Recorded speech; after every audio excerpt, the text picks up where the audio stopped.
अगर आप एक सॉफ्टवेयर इंजीनियर हैं और आपको लगता है कि बाहर जाने के बस दो ही तरीके हैं, या तो हायर एजुकेशन या किसी कंपनी से स्पॉन्सरशिप मिलना, तो इस स्टोरी में आपको एक तीसरा तरीका पता चलेगा. I request you to watch the video till the end, where we'll tell you the exact process details of moving directly from India to the UK.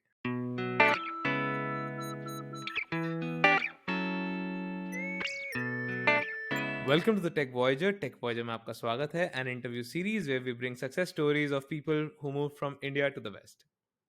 I am Dhruv Agarwal, your host for the show, and I'm an engineering manager who loves to build teams at scale. Today's guest is someone who paved his own path from Bihar to the UK. Currently making open source sustainable with Quansight, Amit Kumar, welcome to the show. Thanks, Dhruv, and thanks for that introduction. I'm very honored to be part of this interview series. The pleasure is all mine, Amit. I'm so delighted to have you on the show because everyone we had on the show has their own special story. But the way you went from India to abroad is very different from everyone I've met. Because generally, people have this thought that they can either go via higher education or they need to apply to a company which will sponsor their visa. But you went via a completely different path. So let's hear about what you're doing right now. And then we can talk about all the process details and what is the magic sauce of that process later. Uh, I right now work as a software engineer at Quansight, and I work at the intersection of scientific computing, data science, and open source. Open source being one Okay. of my passions, what I started my career from. So I've been working for them for about an year and like few months. तो अमित शुरू से शुरुआत करते हैं. बताइए आपकी कहानी. तो शुरू बिल्कुल शुरू से करें तो फिर मैं I was born in Bihar. तो Okay. वहाँ से आया हूँ और वहाँ से आई थिंक 1998 में हम दिल्ली आए थे फैमिली के साथ, क्योंकि पापा 3 साल Okay. पहले वहाँ पे नौकरी कर रहे थे. तो I grew up in Delhi mostly. My schooling and college everything was in Delhi. So I always stayed Okay. With my parents पर एक्चुअली. सो पर दिस आप हैं इज बिहार के लाला. बिल्कुल बिल्कुल बिल्कुल बिल्कुल ही ठीक है. वहीं के हैं और वहीं के रहेंगे. तो that is what my roots are. हाँ, मेरी कॉलेज और स्कूल सब कुछ दिल्ली से ही हुआ था. और it's it's honor to study next to you in Delhi Technological University. That's where I met you, and my life has changed after I met you. Yeah, so I started programming in like third semester. So in college, Okay. I did not do any programming. The first time I really did some programming was in third semester. एक letter सी करके book थी जो हमें I think first या second semester में पढ़ाते हैं. तो वो मैंने आई यशवंत थिंक कनेक्टकर. जी यशवंत सर. कनेक्टकर जो ऑथर हैं इसके. जी बिल्कुल. I think that is probably one of the best books I have ever read in my life. I have only read like maybe 5 books in my life, so definitely a highlight of my life. So that's where it all started. And then I think the first time I did some real programming was useful programming was in like Google Code Jam in 2014 I think. Okay. So एक coding competition होता है Google का, Google code jam. तो हर साल होता है. उसमें कुछ क्वेश्चन पूछते हैं वो, और उसमें you have to solve it with whatever language you like. I participated in that. That was like the first time I wrote any kind of useful code in any way, I would say. And that was a time. So उनका कुछ ऐसा होता है कि जब वो start होता है तो about 27 hours का टाइमलाइन होता है. तो the deadline finishes at like 7 a.m. in the morning. So Okay. I was solving those questions, and since I was solving those questions for the first time, so it obviously took me a while. So, and the moment I submitted the last solution was like at 6:45, so which is like just 15 minutes before the deadline. And I did not really realize it because I was quite into it. And why this is very important is because I failed many times in college in various subjects, and I never ever sacrificed my sleep for any college exam. The last solution I submitted, I literally like jumped out of my.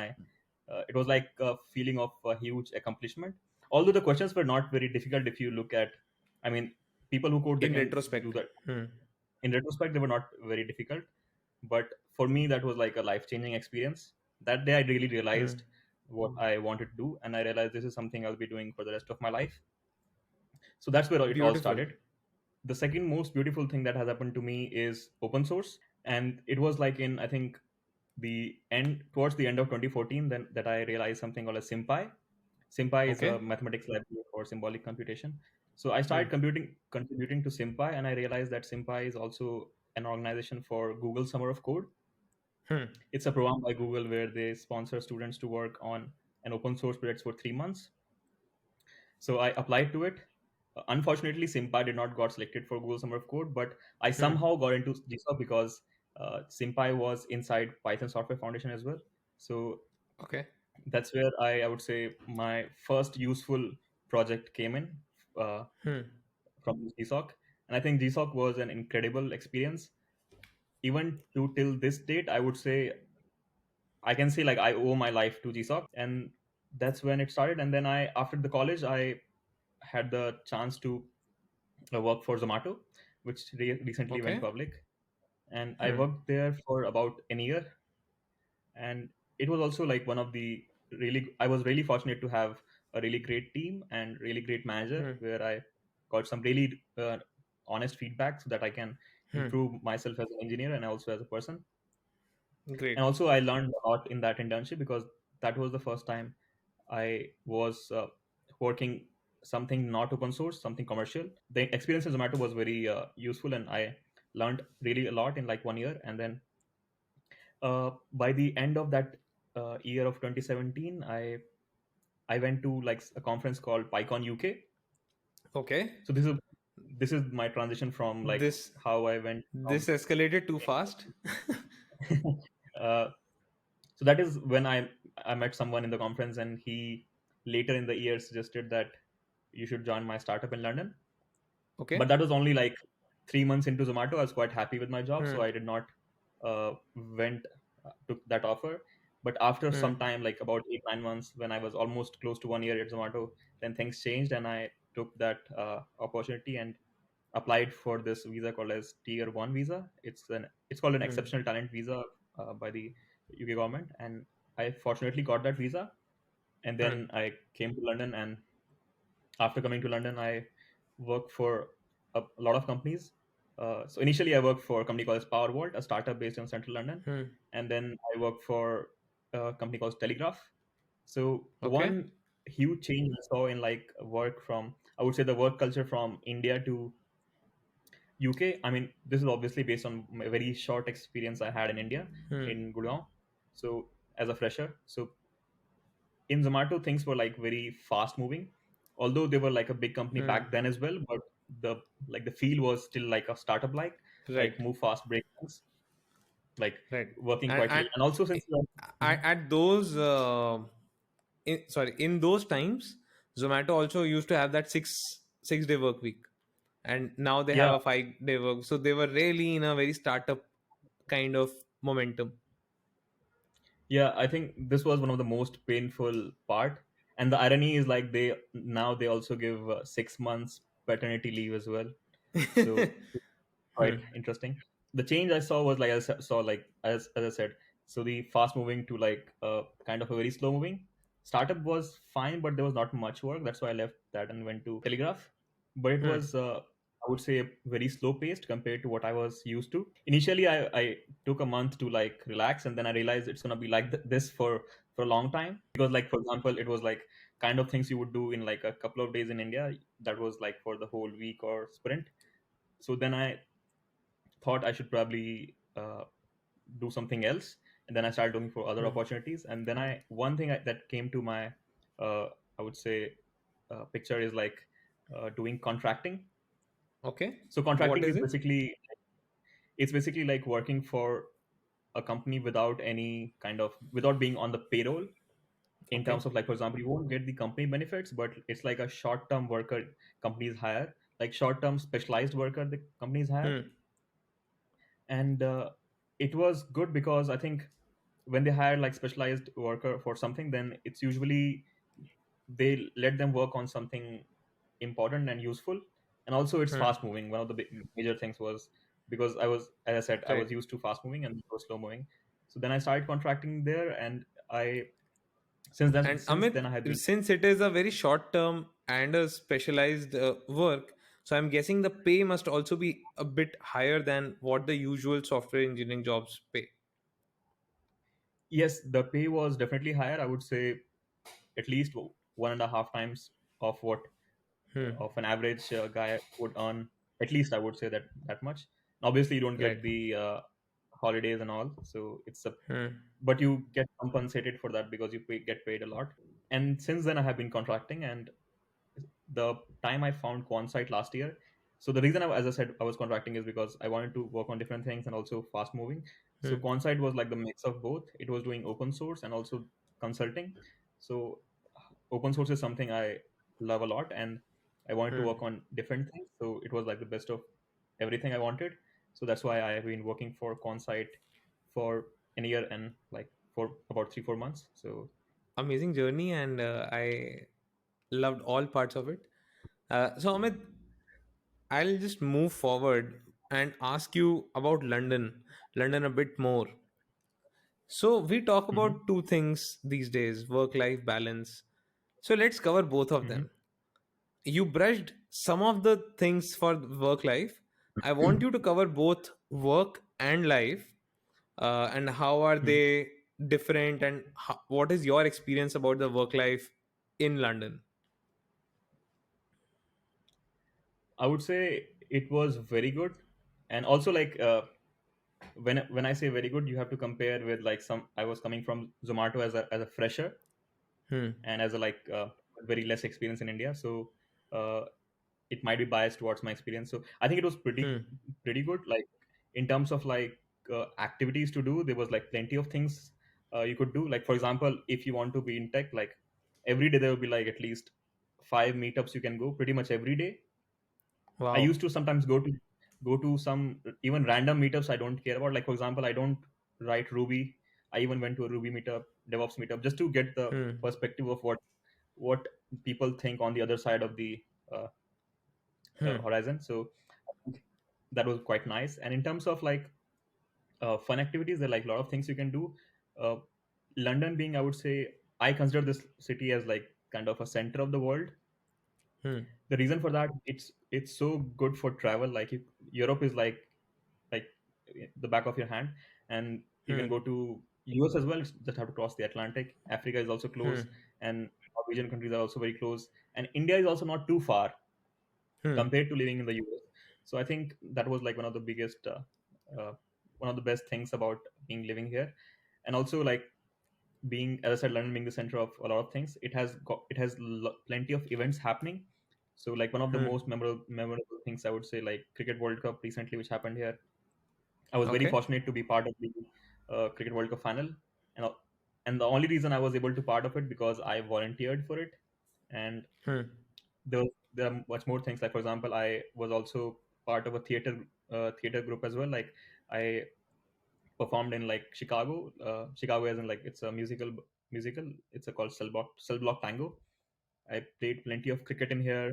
I watched a lot of concerts like Asha Bhosle, Rahat Fateh Ali Khan. So I think it Wow. has been quite a happening few years for me in here, and I have really enjoyed it. And only con I would say is like, I mean, only few of the cons I would say is like, first one is the obvious one, which is like you are away from your friends and family, and Hmm. second one is like the weather, which is it's quite rainy and sometimes dark. So you Hmm. need to be, I mean, you need to get used to it. Also, you need to take real care of your mental health because that can destroy your Hmm. mental health as well. So which is very underrated these days, which is very important. So Right. these are the only cons I have, I would say. So what do you do when the weather gets a bit gloomy or you're feeling sad? So how does the city help you cure that? I would say I think I am a bit fortunate in that because I have a lot of friends in here. So the friends I was with in Zomato, so they happen to be here as well. So we kind of like planned we तो will आप be पूरी here as पलटन well. लेकर चल रहे हैं अपने साथ. जी सर. So ये काफी खुशकिस्मती है मेरी. आई मीन सबको नहीं मिल पाती खुशकिस्मती कि आपके दोस्त आसपास हों, तो वो बहुत Hmm. बड़ा आई वुड से बेनिफिट है. तो they try to avoid these kind of things from happening. Hmm. Amazing. So Amit, अब हम बात करते हैं फाइनेंसिस की. तो क्योंकि आपने हम्म. कॉन्ट्रैक्टिंग की जॉब भी ले ली, अब आप कौन साइड के साथ हैं, तो it is not a contracting job per se. So I want to Mhm. know about three things from you. One is the bump in salary that you got when you moved from India to the UK. Second is the bump in savings that you got when you moved from India to the UK.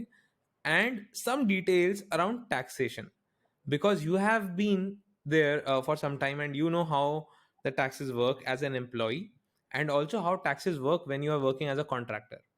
And I think for anyone who wants to make a move like that, it will be a very useful information. I would say the increase is like, I would, if I compare from what I was making in the first year in Zomato to this day, I would say the difference, the increase, percentage increase would be like somewhere around 300 to 350%, like Okay. gross increase in the salary. And and if you compare the savings, I would say roughly about 300%, like Wow. So percentage it's increase in the. linear for you. जितना salary बढ़ी उतना savings बढ़ गई. And taxation जो है थोड़ा सा different है कॉन्ट्रैक्टर और परमानेंट के लिए. तो Hmm. परमानेंट का काफी सिमिलर है compare to India. So to be honest, like I am no expert, but I can give you like a very high level overview of how things are from my point of view. तो जो full time employees का है वो काफी similar है जो India में है. Hmm. So on average I would say I was maybe paying about 33% tax in India. So here Okay. also, I would say when I was permanent employee, I was paying about 33%. I mean, obviously there was some part of it. If I now, it would be like 40% as well. So like based on the slab. So the slab is very Okay. similar to India. So I would not say you'll be surprised when you come here in terms of taxes. Hmm. But for a contractor, things changes very quickly because Okay. when you're contracting, you have a company. So I also have a Hmm. company. It's called Actec Labs. So Okay. you get paid paid through the company, and then you Hmm. extract salary from it, and you also do things like expenses and Hmm. various subsidies like travel and food, and there's a lot of things you can do like Right. training and blah blah. So Okay. effectively, you can, like, comparing the permanent salaries from like Hmm. taxes from 33% to 40%, you can end up paying 20 to 25% Wow. in contract. So you save more. Hmm. But there's one catch in there is you are not able to extract all the money from the company in the same year if you Hmm. keep that and like extract slowly, because if you Hmm. extract too much money, then you'll end up paying the same tax. So Hmm. that's the catch in there. Right. Right. Makes sense. So everyone who would have read The Rich Dad Poor Dad would be very excited now that yes, we know what he's up to. All right, Amit. So now जिस segment का बहुत देर से मेरे को इंतजार था and जितने भी audience हमारी यहाँ तक रुकी है is कि कौन सा तरीका है यार तुमने कौन सा what is your way of moving out. कौन सा हम्म. वीजा है कैसे करा तुमने. तो ये काफी बहुत ही अननोन वीजा है. इसका नाम है exceptional tier one exceptional talent. So unlike tier two where अच्छा. You have to have a company sponsoring you, so now इसका हम्म. नाम है global talent visa. It has been renamed because okay. अब EU is also cannot easily come into the UK and work, so इसलिए global talent हो हम्म. गया. But okay. given the name, the guidelines are pretty same. So they are, the main goal of this visa is to increase the number of technically able people in the UK, and hmm. who have like some very specialized skills, or even like who have potential to be kind of exceptional talent. So that kind of thing. And there are a lot of things. It could be a lot of things. Like for example, it could also be tech and also be in business as well. So like, let's say if you have been like, let's say, a product manager in a company for a while, and you have grown that company significantly, or even if you're, let's say, a VC, you have grown a successful company, like invested in a successful company and things like that, managed like a portfolio of X million hmm. pound. So it is open for both, and what they want to see is how technically able you are. So the process is basically, it is a two-stage process, and the hmm. most important process stage is the first one, which is like kind of the okay. second stage is, you can think of it as a formality. Like, so there are multiple categories you get the visa in, like one is tech, then engineering and arts and sports, like that. So to get this visa, you need a endorsement from a affiliated body. For tech, it is called Tech Nation. So Tech Nation is the body which gives you endorsement that you are kind of exceptionally talented. And then second stage is the applying to UK Home Office, which is like the visa authority in the UK. And second step Hmm. is just a formality. Otherwise, unless you have criminal records, you'll be getting it. And Okay. the first one is like they have like a set of criterias, like which is quite abstract in terms of like it's not, I would say, you have done this or that. So it's quite abstract. So Hmm. it's kind of open to interpretation of what exceptionally talented is. So everyone would have different abilities and different expertise in different fields. So pretty much everyone, I mean, a lot of people can are able to, I would say, eligible for this one. So what Hmm. I would suggest for different categories of people is like, for example, students and I would say like experienced is like when you would read the application, it might be a bit intimidating in terms of because it uses very heavy words. But the first thing is is you need to believe that you can get it.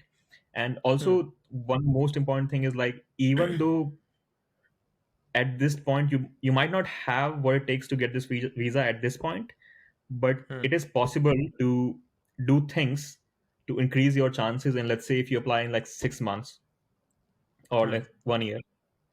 So I would say like anyone who wants to apply, either a student or someone experienced, uh, like go through the application, not application, the requirements, Hmm. and try to see what kind of things you have done which qualifies this requirement. So the process is very simple. Like it's quite simple, similar to applying to MS. Like you need three recommendation letters Hmm. from industry experts from three different organizations, and you need a personal statement. This is like the core of the application. And personal Hmm. statement revolves around, like, for example, what you have done in the past, what are Hmm. your credentials, what are your achievements. And then it also needs to answer two very important questions, is like, why do you want to come to the UK, what's your plan, and secondly, what UK will benefit from you apart from what you will be getting from UK. So this is very important, and you need to mention that explicitly. Although there is no requirement for a job or anything, so I would still say like uh, either get a job at a startup or like have at least a solid plan of what you will do. Hmm. Otherwise you can't write vague terms like I'll come to London and then I'll see what I'm doing in like first or second week or whatever. So try to have a proper plan. And as I said, like you can build the things you require for this application. So for example, one of the Hmm. requirements is like kind of things you have done out of your day-to-day job which has contributed to the advancement of the sector. So you could say things like, for example, you have started a meetup group, you have Hmm. mentored students. Let's say for in my case, like I was Google Summer of Code mentor, so it's one example. I was giving workshops Hmm. to Python Express. This is Python Express is basically an organization where you deliver workshops at various schools or colleges. Okay. So I gave a lot of conference talks and meetups and conferences. Hmm. So as I said, these things are not like rocket science. You can achieve it. Like Hmm. if you don't have it today, you can achieve it in like next 2 months, 3 months. So other requirements are also something. It's not like you cannot do. You can, but it takes time. Like with anything, like for Right. example, uh, like the time it takes to build skills.